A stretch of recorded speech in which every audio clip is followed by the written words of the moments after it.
नमस्कार, आप देख रहे हैं पहाड़ टीवी और मैं हूं आपके साथ स्मिता पटवार। चलिए रुक करेंगे उत्तराखंड की तमाम बड़ी खबरों का, लेकिन उससे पहले एक नजर आज की हेडलाइंस पर। गंगोत्री और यमुनोत्री धाम के खुले कपाट, पीएम मोदी के नाम की हुई पहली पूजा। कांग्रेस कमेटी के नवनियुक्त प्रदेश अध्यक्ष करण मेहरा गढ़वाल भ्रमण के तहत पहुंचे लैंसडाउन विधानसभा। बाबा केदारनाथ की डोली दूसरे पड़ाव फाटा के लिए हुई रवाना, भक्तों में देखी जा रही है खुशी।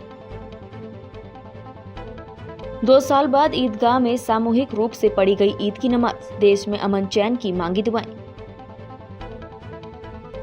जोलीग्रांट एयरपोर्ट रोड पर 2 कारों की आमने सामने भिड़ंत, 6 लोग गंभीर रूप से घायल। उत्तराखंड की विश्व प्रसिद्ध चारधाम यात्रा आज से शुरू हो गई है। आज सबसे पहले गंगोत्री धाम के कपाट वैदिक मंत्रोच्चार के साथ खोल दिए गए हैं।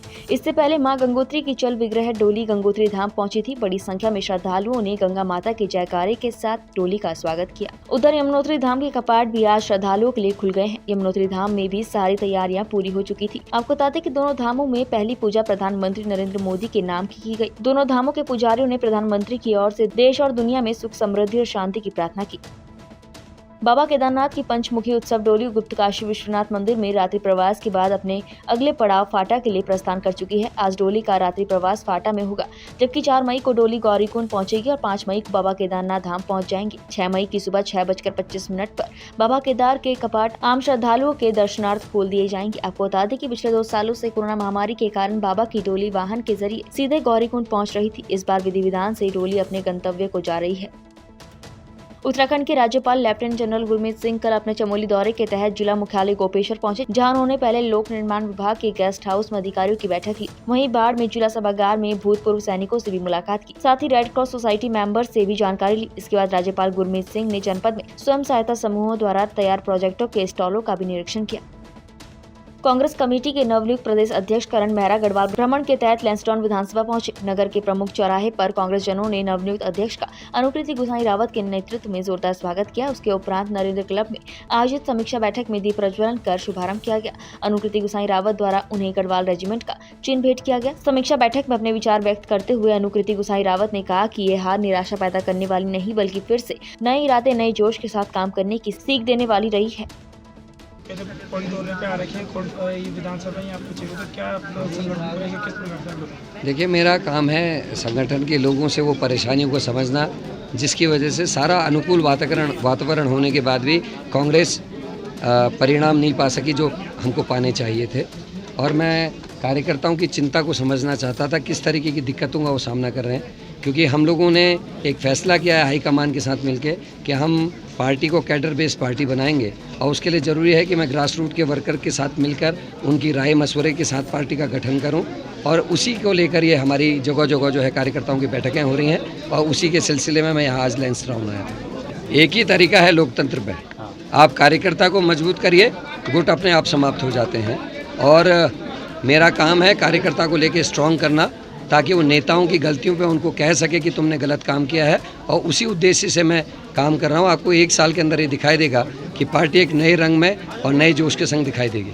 बहुत अच्छा प्रश्न पूछा। मैं आप ही के माध्यम से उन सभी लोगों से 4 प्रश्न करना चाहता हूँ। जब पंडित नारायण दत्त तिवारी जी मुख्यमंत्री बने 2002 में, और हरीश रावत जी अध्यक्ष बने, इंदिरा हृदय पहले नंबर की मंत्री बनी, और यशपाल आर्या जी विधानसभा के अध्यक्ष बने, ये प्रश्न क्यों नहीं उठा?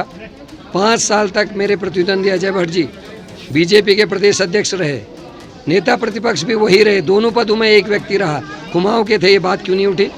जब त्रिवेंद्र रावत जी मुख्यमंत्री बने, तीरथ रावत जी मुख्यमंत्री बने, मदन कौशिक अध्यक्ष रहे, तब ये बात क्यों नहीं उठी?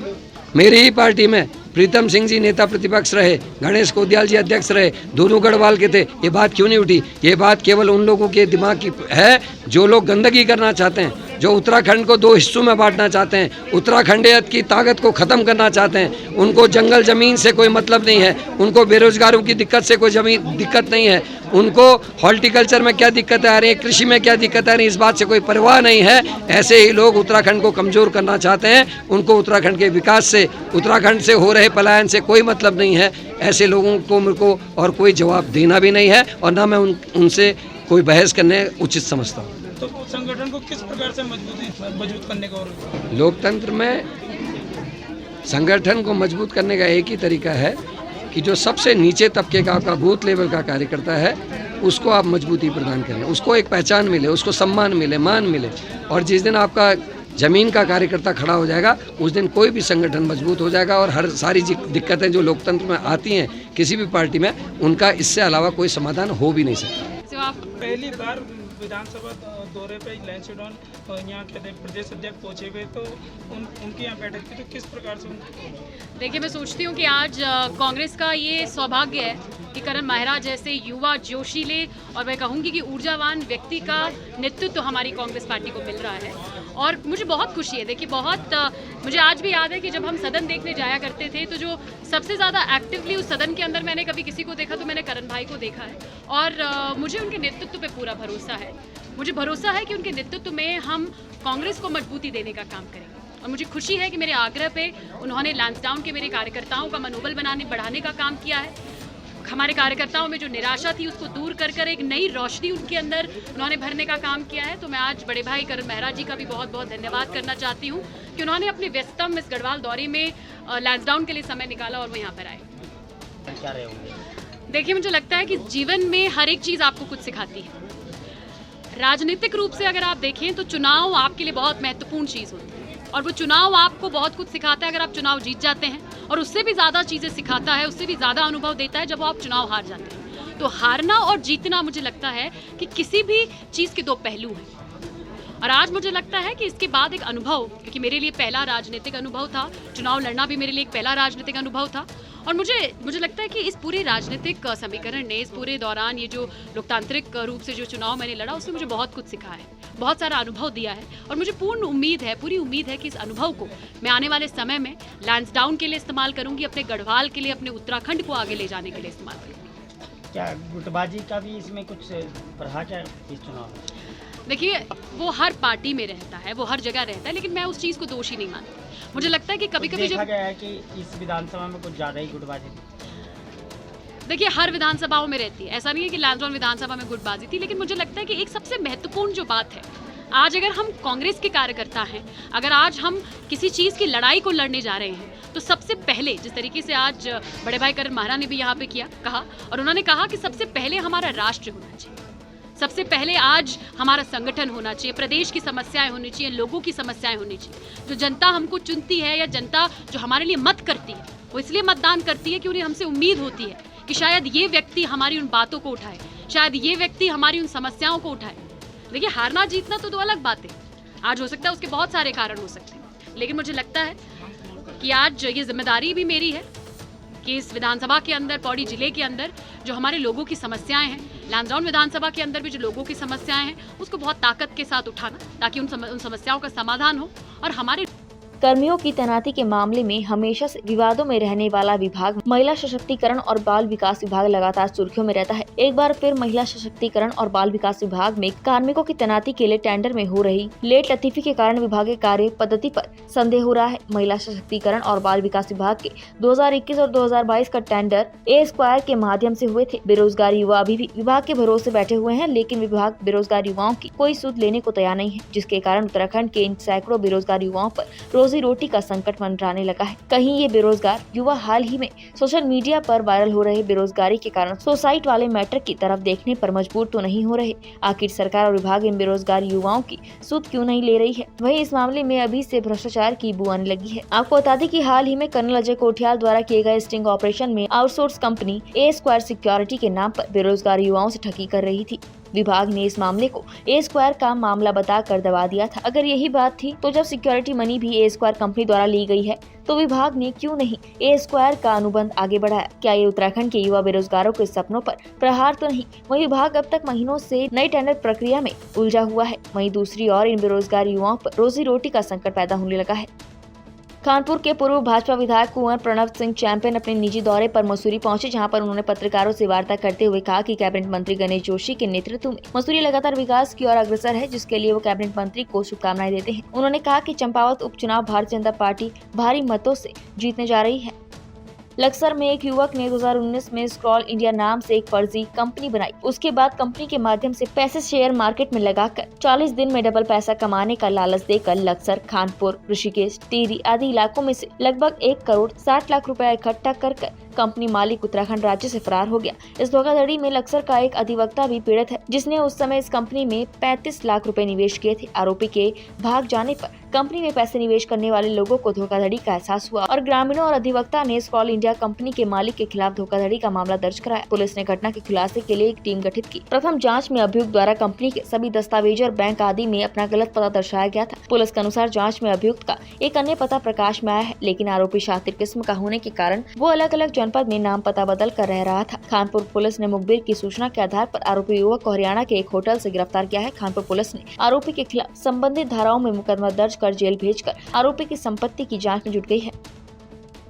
दिसंबर माह में जो है यहाँ क्षेत्र में यहाँ पे रायसी क्षेत्र और इधर खानपुर क्षेत्र में एक व्यक्ति जो है यहाँ से पैसे इकट्ठा करके स्क्रॉल इंडिया नाम से एक कंपनी चला रखी है ऋषिकेश से, और काफ़ी लोगों का यहाँ से पैसा इकट्ठा किया है। पैसा इकट्ठा करने के बाद कंपनी बंद करके ये भाग गया था।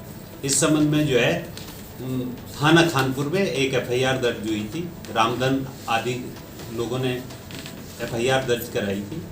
उसमें थाना पुलिस खानपुर द्वारा रोहतक से एक रविंदर नामक जो मेन इसका करता धरता है कंपनी का, जिसने फर्जी कंपनी तैयार की थी, उसे गिरफ्तार करके लाए हैं। उसे आज कोर्ट में पेश किया जा रहा है और विस्तृत पूछताछ की जाएगी, जिसमें पुलिस रिमांड कस्टडी रिमांड के लिए भी जो है कोर्ट से जो है रिक्वेस्ट की गई है और आज कोर्ट में पेश किया जा रहा है। कोई और भी लोग इसमें शामिल ये हैं? करीब इन्होंने जो है 160 करोड़ के आसपास का कलेक्शन किया है लोगों से और इतनी बड़ी धोखाधड़ी की है। क्या और लोग भी शामिल हैं? पैसे दुगना करने के नाम पे की है। क्या और लोग भी इसमें शामिल है सर? इसमें इसके जो FIR हुई है, इसकी नाम हुई है इसके पत्नी के नाम और इसके फादर और इसके मदर के नाम से FIR दर्ज है। उसमें जो भी इसमें इन्वॉल्व होंगे उनके खिलाफ आवश्यक कानूनी कार्रवाई की। अपने मित्र हैं अरुण कुमार जी, तो 2019 में मेरे संपर्क में आए थे, तो उन्होंने बोला कि स्क्रॉल इंडिया करके कंपनी है, उसमें मैं कर्मचारी हूँ और वहाँ वो कंपनी इन्वेस्ट कराती है, उसका इम्पोर्ट एक्सपोर्ट का अपना बिजनेस है और जो हम पैसा लगाते हैं उसका 27% एक्स्ट्रा करके हर महीने में देती है। तो ऐसे करके लगभग 2-2.5 लाख रुपये मेरे थे और मेरे जो परिचित हैं 30-35 लोग हैं और हमारे लगभग 35 लाख रुपये है जो ये लोग ठक्कर ले गए हैं। और इसके अलावा लगभग क्षेत्र के पूरे जिले के हम कह सकते हैं कि 200-250 लोग हैं जिनके करोड़ों रुपए इन लोगों ने ठगा है। उधम सिंह नगर के खटीमा क्षेत्र के जमोर निवासी एक युवक की 17 मील पुलिस चौकी में अंतर्गत सुरई रेंज के जंगल में साइफन के पास गला रेत कर हत्या करने का मामला सामने आया है। घटना स्थल पर शव को देखकर क्षेत्र में हड़कंप मच गया है और वहीं क्षेत्र में अफरा तफरी का माहौल बन गया है। सूचना पाकर मौके पर पहुंची पुलिस ने घटनास्थल का मौका मुआयना किया और शव को कब्जे में लेकर पोस्टमार्टम की कार्यवाही के लिए भेज दिया। साथ ही पुलिस मामले की गहनता से छानबीन में जुट गई है। 2022 को हमको सुबह ये सूचना मिली थी कि 17 मील से आगे सुरई के जंगल में तो ये एक डेड बॉडी पड़ी हुई है। हम घटनास्थल पर गए, हमने वहाँ मौका मुआयना किया। वहाँ पर एक व्यक्ति जिसकी गला रेत करके संभवतः हत्या हम उसको मान करके चल रहे हैं, वो व्यक्ति जो है मोहम्मद आरिफ पुत्र अब्दुल करीम, उसको आइडेंटिफाई कर लिया हमने। ज़्यादा इसके बारे में जो है और जानकारी जुटा रहे हैं। हमने इसमें इनके जो हत्या में सम्मिलित व्यक्ति हैं उनके लिए हमने टीम गठित की है और जल्दी ही हम इसका खुलासा करेंगे। केंद्रीय वाणिज्य और उद्योग मंत्री पीयूष गोयल अपने निजी दौरे पर परिवार के साथ मसूरी पहुंचे। केंद्रीय मंत्री के दौरे को लेकर मसूरी में सुरक्षा के पुख्ता इंतजाम किए गए हैं। पीयूष गोयल मसूरी छावनी परिषद स्थित एक होटल में अपने परिवार के साथ रुके हुए हैं। पीयूष गोयल मसूरी में देर शाम को अपनी पत्नी के साथ मॉल रोड में चहलकदमी करते हुए नजर आए। वहीं काफी रिलैक्स मूड में भी दिखे। सितारगंज में ईद के त्योहार पर ईद की नमाज ईदगाह में सैकड़ों की संख्या में लोगों ने बड़े ही उत्साह के साथ अदा की। साथ ही देश में अमन चैन की दुआएं मांगी। वहीं लोगों ने एक दूसरे के गले मिलकर एक दूसरे को ईद की बधाई दी। लोगों का कहना है कि 2 वर्षों के कोरोना काल के बाद ईद की नमाज ईदगाह में पढ़ी गई है, जिसको लेकर वो बहुत ही खुश हैं। पवित्र त्यौहार के उपलक्ष्य में आज शांति व्यवस्था ड्यूटी लगाई गई है, ट्रैफिक को रोका गया है और ईद सकुशल संपन्न हो गई है। कोई भी किसी तरीके से यातायात नहीं चलेगा, ये पहले से बता दिया जाता है। इसको लगाम लगी हुई है और सभी मेरे मुस्लिम भाइयों को ईद की बहुत बहुत बधाई और वो लोग खुश रहें और कानून व्यवस्था बनी रहे और ईद का त्यौहार सभी लोगों को हम लोग तो इनको मुबारकबाद देने आए मुसलमान भाइयों का कि हमेशा पितारगंज मुसलमान हिंदू सिख ईसाई मिल के रहे हैं, आगे भी मिल के रहे हैं। यही हमारी ईश्वर पे खुदा पे निवेदन है कि हम हिंदू मुसलमान सब एक मिल कर के रहे हैं यहाँ पर। और हम लोग आज बधाई देने आए हैं मुसलमान भाइयों के लिए, क्योंकि ईद का त्यौहार साल में आता है, बहुत महत्वपूर्ण का त्यौहार है, इसलिए हम लोग इनको बधाई देने आए हैं। और आपको बहुत बहुत धन्यवाद।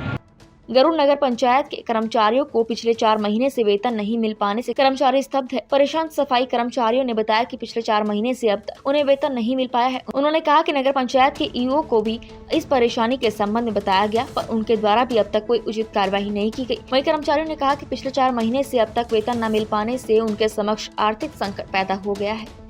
समस्या हमारी ये है कि हमें वेतन चाहिए और हम कमरे वाला नहीं है, हमारा दाना किराए पर रहते हैं। हम किराए वाले भी, कमरे वाले भी बोलते हैं कि हमें पैसा चाहिए, किराया चाहिए, राशन है खाने का, वो भी सब कोई नहीं उधार चल रहा है। कितने महीने देगा दुकानदार है यार? दुकानदार भी कितना महीने देगा? हर दुकान वाले पकड़ने के लिए तैयार हैं। 4-5 महीना होने जा रहा है। लाइट है, सारे हमारे ऊपर है, सारे हमारे बच्चों। पानी का बिल भी है, खाना पीना भी सही से नहीं मिला है। 4 महीने हो गए, जनवरी से क्या जनवरी से नहीं मिला है। समस्या ऐसी है सर, खाने के लिए 1 रुपया नहीं है जेब में, कल सिलेंडर भराने के लिए नहीं, बच्चों का एडमिशन के लिए नहीं। 5वां महीना चल गया है, जनवरी 3 तारीख से मेरा वो हुआ है अपॉइंटमेंट। 1 रुपया तब से ना कोई सूद बूद लेने वाला है हमारा ऊपर, ना कोई देखने वाला है, और जो भी करना है हमने अपनी मर्जी से करना है। 5 महीने हो गए, हमारी कोई सूद लेने वाला नहीं, कोई वो लेने वाला नहीं है। ईओ साहब को हमने सब कुछ बता दी कंडीशन। गाड़ी की कंडीशन ऐसी है, गाड़ी 5 महीने से चला रहा हूँ, चला ही रहा हूँ, जब खड़ी हो जाए कोई पता नहीं है। ईओ साहब का ये कहना चलाते रहो चलाते रहो। अब क्या करें हम? तनख्वाह के लिए बच्चों का एडमिशन के बगैर रुका हुआ है। कल मैंने अध्यक्ष महोदय से कहा, अध्यक्ष महोदय से कि सिलेंडर भरवाना सर 1000 रुपये दे दो, तो वो कहते तू तो अपनी व्यवस्था करवा ले, मैं तेरे को दे दूंगा कहीं से। मैं कहाँ से करूँ? नौकरी कर रहा हूँ नगर पंचायत में। 5वां महीना लग गया साहब, हमें वेतन चाहिए, बस हमारा एक ही मकसद है, बाकी हमारा कोई। रुड़की के ईदगाह में 2 साल बाद आज सामूहिक रूप से ईद की नमाज पढ़ी गई है। इससे पहले कोरोना महामारी के चलते 2 साल से ईदगाह में सामूहिक रूप से नमाज पढ़ने पर पाबंदी लगाई गई थी, जिस कारण ईदगाह में सिर्फ 5 लोगों को ही ईद की नमाज पढ़ने की इजाजत दी गई थी। लेकिन इस बार कोरोना महामारी की अभी तक कोई पाबंदी नहीं है, जिस कारण इस बार सभी को ईदगाह में नमाज पढ़ने की इजाजत दी गई थी। इसलिए बड़ी संख्या में लोगों के द्वारा ईदगाह में नमाज पढ़ी गई है। जो ईद उल फितर का त्यौहार जो यहाँ पे मनाया गया, ईदगाह पे जो हमारे मुस्लिम भाइयों ने नमाज़ पढ़ी है, उसको लेकर जो हमारी सुरक्षा के पूरे चाक चौबंद हमने किए थे। रात्रि काल से हमारी गार्ड लगी थी और बाकी जो ड्यूटियाँ थी वो हमने डिप्लॉय की थी। पीएससी के जवान, सिविल पुलिस के जवान, ऑफिसेज से भी हमारा स्टाफ जो है वो यहाँ पे लगा था। ट्रैफिक व्यवस्था के लिए अलग से स्टाफ लगा था। गेट्स पे, छतों पे, चौराहे पर हमने स्टाफ की व्यवस्था की थी और आप देख ही रहे हैं कि शांतिपूर्ण तरीके से जो है नमाज यहाँ पर संपन्न। अभी ऐसी कोई सूचना नहीं है, बिल्कुल शांति से अभी तक चल रहा है। पुलिस प्रशासन की तरफ से ईद की बधाई भी दी गई है। जी हाँ, सबको हमने ईद की बधाई भी दी। ईद उल फितर की सभी हमारे मुस्लिम भाइयों को बहुत बहुत बधाई और शुभकामनाएं। अल्हम्दुलिल्लाह, यहाँ ईद की नमाज 3 साल के बाद हुई, जैसा आप फरमा रहे हैं। वैसे तो हर साल में आता था, लेकिन 5 आदमी को साथ में लेके नमाज़ पढ़ के जाता था। लेकिन अल्हम्दुलिल्लाह आपके पूरा मजमा बहुत शौक़ ज़ौक़ से आया है और बहुत ही इत्मीनान के साथ, सुकून के साथ नमाज़ पढ़ी है। और यहाँ इन नमाजियों के लिए सबसे बड़ी बात जो है, शासन, प्रशासन, नगर निगम, इन लोगों ने बहुत ही सफाई सुथराई का ख्याल किया। तकरीबन हफ्ते पहले से 3 साल से आप देख लीजिए कि यहाँ नमाज नहीं हुई थी, क्या हाल होगा यहाँ का। पूरी सफाई सुथराई का ख्याल किया, आधे रोड़े ये सब यहाँ से हटाए। उत्तराखंड की तमाम बड़ी खबरों में फिलहाल इतना ही। बाकी खबरों के लिए देखते रहिए पहाड़ टीवी। नमस्कार।